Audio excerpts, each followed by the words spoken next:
campaign even before the impeachment court has convened. Your thoughts po? Yes, nakita nga natin, actually sa social media ko pa nakita no, na merong ganyang umiikot. And na-browse ko lang naman at ang nakalagay doon ay parang outright dismissal, no? De facto dismissal ng supposedly ay impeachment trial ni Vice President. Tayo po hindi tayo pumapayag dyan at hindi po katanggap-tanggap sa atin yan. Napakagarapal naman na gawin yan ng Senado sa ngayon. Dahil alam naman natin na ang panawagan, no, ang umiingay na panawagan ngayon ay put the Vice President in trial.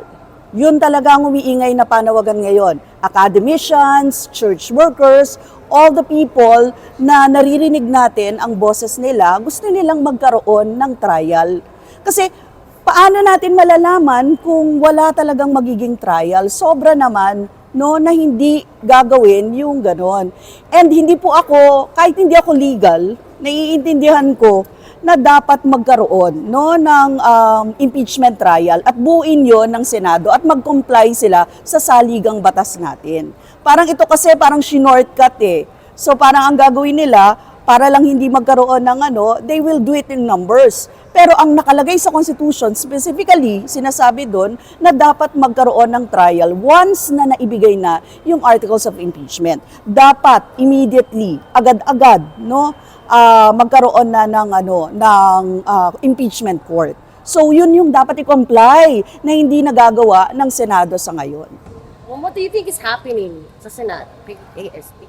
Well, ngayon nagkakagulo siguro sila dyan. Sabi nga namin it's about dapat beyond sa politics lamang itong usapin na ito na maka Duterte, maka Marcos, etc. Ito ay tungkol sa pagpapanagot no, sa isang napakataas na pwesto ng public official natin. At hindi po yun nagagawa ng ordinaryo. Kaya kailangan pong mangyari yun ngayon. Kaya sinasabi natin, dapat matuloy yung impeachment court. At hindi po dapat nagdidili-dali dito ang Senado. Yung Senado, mukhang marami siyang tinitimbang, even the leadership siguro ng Senate is in question, kaya siguro nagkakaganyan.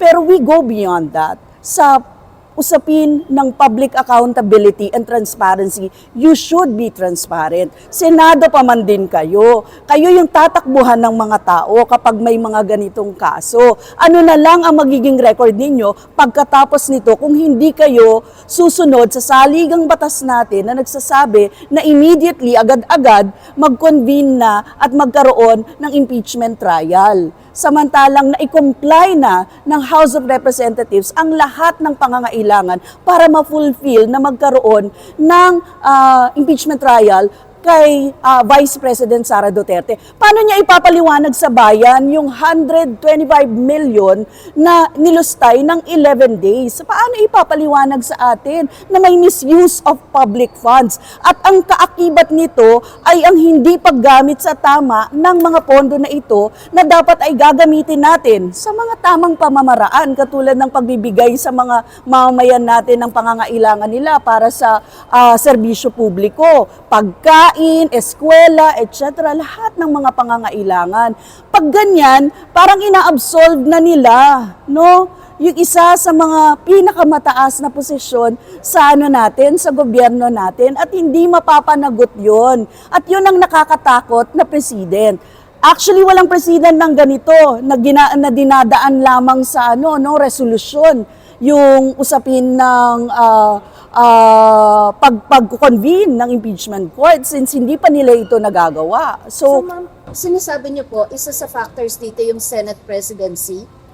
Well, I think may problema sila sa ganon or internal. You should ask the Senate President and you should ask siguro yung mga senador natin. Huwag sila magtago, explain nila kung ano yung mga pinagagawa nila. They should also be transparent on their position on this. Kung sabi po ni SPG, ginagawa lang naman daw niya yung trabaho niya when questioned about the delays of the impeachment proceedings. What can you say about that? Ginagawa nga ba niya yung trabaho? Well, hindi niya nga ginawa yung trabaho niya from the start pa lang kasi dapat na-convene na yung even before the election. Kasi mandato po yun ng Senado na dapat immediately, forthwith nga diba, yung nakalagay sa, immediate, sa saligang batas, immediately magkaroon ng impeachment court. Hindi niya po yun nagawa. At hanggang ngayon hindi niya yung ginagawa. At ngayon may resolution na ganito, hindi pa niya nagagawa yung trabaho na yun. Ma'am, inupuan daw 2 months ng Kamara, so wala raw sa lugar ang Kamara para madaliin ang Senado na 4 months naman po hindi dinilig sa plenary. Oh, pero hindi it doesn't matter kasi hindi naman yun non-sequitur, doesn't follow. So dapat gawin mo yung trabaho mo sa Senado kasi hindi naman iba naman ang Kongreso para itanong. Tanong po ninyo yan sa Kongreso, 'di ba, sa amin kung bakit nagkaganon. And in fact, hindi siya inupuan sa Kongreso dahil 3 kagad, no? 3 yung nagsampa agad ng kung naaalala ninyo ng impeachment, 'di ba? Nag-file ng impeachment sa Vice President. 3 muna. So, sunod-sunod yun. At after nun, ay saka yung 4th complaint kung saan napakarami na or 215 representatives ng Kongreso ang siyang pumirma. But it appears, ma'am, sabi ni SP Soto, hindi pa raw pala nare-refer sa plenary yung Feb 5 na complaint na galing sa House. Well, that's the point, no? Kung ginagawa niya yung trabaho niya, na-refer na yun sa plenary. Natapos na yun, natapag-usapan na nila yun. In fact, nasa kanila yung lahat ng bola para gawin ang lahat at bigyan ang publiko ng report na kailangan nating malaman. Pero hindi po nagkakaroon ng usad at hindi nangyayari yun. Yun ang nakakabahala.